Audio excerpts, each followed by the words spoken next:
perkenalkan, nama saya Muhammad Teguh Mirza, NIM 089 dari kelompok 8, ingin membahas tentang kasus pembunuhan dan pemerkosaan Vina Cirebon.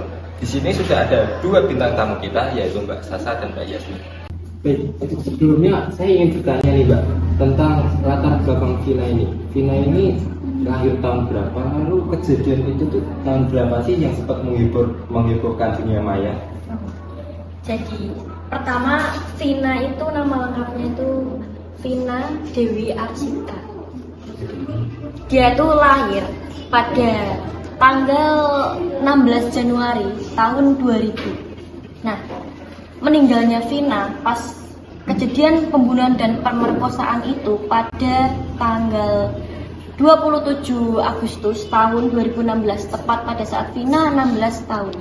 Oh gitu, berarti Vina ini meninggal waktu usia dia menginjak umur 16 tahun. 16 tahun. Oh gitu. Untuk selanjutnya itu ada kabar yang mengatakan Vina itu dekat sama seorang cowok, katanya juga sempat berpacaran. Siapa sih cowok tersebut? Cowok itu namanya Muhammad Rizky Rudiana. Itu biasa dipanggil Eki. Nah, Vina dan Eki itu menjalin hubungan asmara sebelum kejadian pembunuhan dan pemerkosaan tersebut. Nah, bahkan Vina ini sempat bertemu keluarganya Eki. Nah, itu sampai pernah makan 2 kali bersama keluarganya si Eki ini. Itu. Nah, di mana sih kejadian itu terjadi dan jam berapa? Katanya Vina sama si Eki ini sempat keluar malam ya? Bisa diceritakan? Ya benar itu keluar malam. Jadi biasalah anak muda ya. Jadi kayak berpacaran gitu lah jam 9 malam itu. Nah, pukul 9 malam itu si Eki dan si Vina ini berarti lewat di Jalan Perjuangan. Itu deket SMPN 11 Cirebon. Nah, disitulah mulai si geng motor rival si pemimpinnya si Eki ini yang cintanya ditolak itu. Nah, mulai pengejaran mereka berdua. Nah, di situ mulai si Vina dan si Eki ini dilempari batu oleh gengnya si Eki sama pada bawa ini apa senjata tajam gitu. Itu tuh mereka tuh dikejar sampai ininya jaraknya tuh sampai 2,1 km. Itu sampai si Eki itu berhenti kan udah ya kayak kecelakaan gitu lah. Sampai di jembatan Kepongpongan Talun. Nah, di situ kejadian. Oh gitu, berarti mereka ini sempat dilempari batu ya sebelum kejadian. Jadi mungkin pas di jembatan itu udah kena senjata tajamnya atau dilempari batunya, mungkin jatuhnya gara-gara itu atau gimana? Setelah dilempar batu terus kena sajam sempat terjatuh. Itu pas di jembatan Kepongpongannya itu. Baik, katanya itu ada penyebab konfliknya, dan yang saya dengar itu katanya konflik rivalitas antar geng. Mungkin Mbak Sasa bisa jelaskan?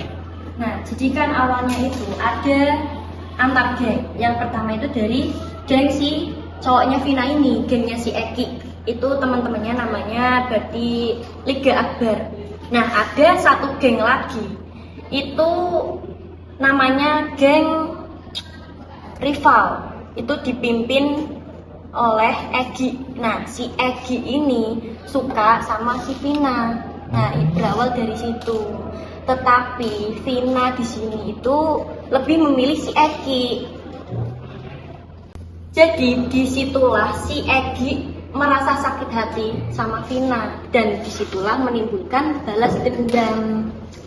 Oh, berarti gitu. Berarti penyebab awal konflik ini berarti hubungan asmara ya? Iya, hubungan asmara sih. Cintanya si Egi ini ditolak sama si Vina. Oh, gitu. Nah, di situ kan berarti kan ada antar geng si gengnya Egi dan Eki. Nah, itu kan tambah memperburuk rivalitas antar geng. Jadi ya sudah di situ menjadi penyebab konfliknya juga. Oh, gitu. Baik.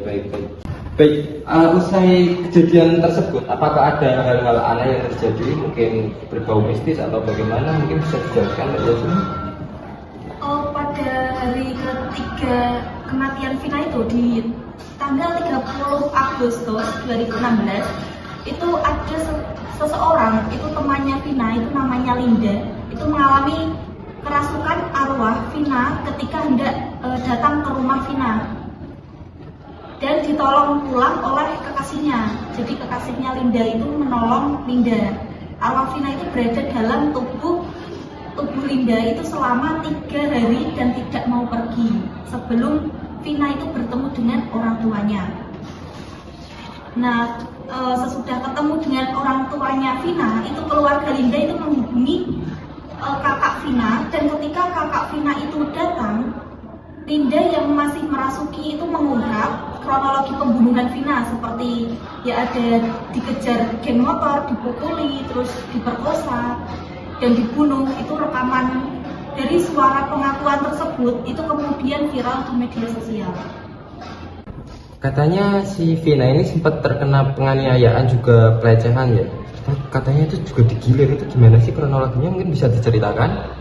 Iya, sempat juga dibawa ke lahan kosong belakang showroom itu yang di seberang SMPN 11 yang diceritakan Mbak Sasa tadi.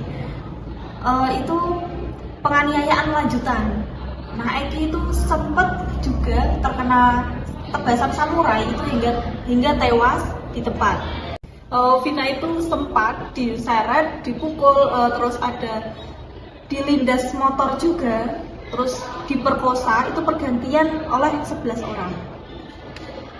Oh gitu ya jadinya. Lalu bagaimana sih tanggapan polisi mengenai kasus tersebut? Katanya itu polisi mengatakan hal yang berbeda dari kejadian aslinya. Mungkin Mbak Yasmin bisa jelaskan itu gimana? Awalnya kasus itu disangka kecelakaan lalu lintas ya. Namun polisi itu menemukan adanya sebuah tanda mencurigakan dan menyimpulkan itu adalah pembunuhan setelah mendapatkan suatu kesaksian. Nah, katanya ada 11 tersangka, lalu berhasil ditangkap itu 8 orang. Bisa disebutkan siapa saja tersangkanya? Polisi itu menangkap 8 pelaku. Yang pertama ada Jaya, terus ada Eka Sandi, Hadi Saputra, terus Eko Ramadhani, terus Sudirman, Rivaldi Aditya Wardana, ada Saka Tatal, dan ada Supriyanto. Itulah 8 pelaku yang berhasil ditangkap oleh polisi pada tanggal 31 Agustus 2016. 7 diantaranya itu dijatuhi hukuman penjara seumur hidup pada Mei 2017. Sedangkan 1 pelaku lain itu yang masih di bawah umur saat kejadian dihukum 8 tahun dan telah bebas. Nah, setelah 3 hari yang tadi diceritakan Mbak Yasmin yang si Linda kesurupan itu, nah setelah 8 tahun kemudian, kan berarti kan si Linda ini kayak mempunyai indera keenam gitu kan, kerasukan. Itu tuh si Linda setelah 8 tahun, berarti pada Mei 2024 kemarin, itu Linda tuh muncul ke publik. Jadi dia tuh menjalani pemeriksaan di Mapolres Cirebon Kota yang terkait kasus Vina tersebutnya. Dia tuh mengaku ya itu sering kesurupan kasus Vina tersebut. Jadi walaupun udah lama, jadi 8 tahun kemudian pun si Linda tuh masih kesurupan Vina. Oh seperti itu.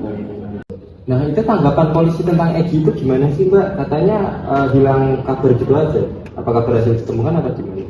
Oh ya, sampai saat ini Egi itu malah belum berhasil ditemukan. Entah itu pindah negara atau pindah kota, juga namanya itu disamarkan. Nah itu kan katanya si Egi ini kan anak pejabat ya.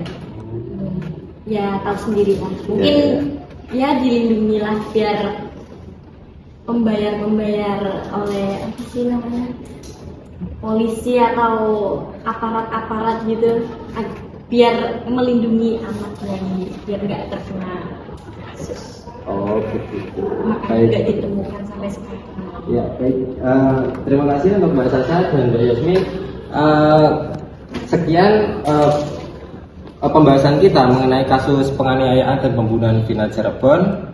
Saya Muhammad Faikul Mirza. Saya Mahya Fanda Salama. Saya Nur Yasmin Sukma. Kami dari kelompok 8 mengucapkan terima kasih. Apabila ada kesalahan, wassalamualaikum warahmatullahi wabarakatuh. Waalaikumsalam warahmatullahi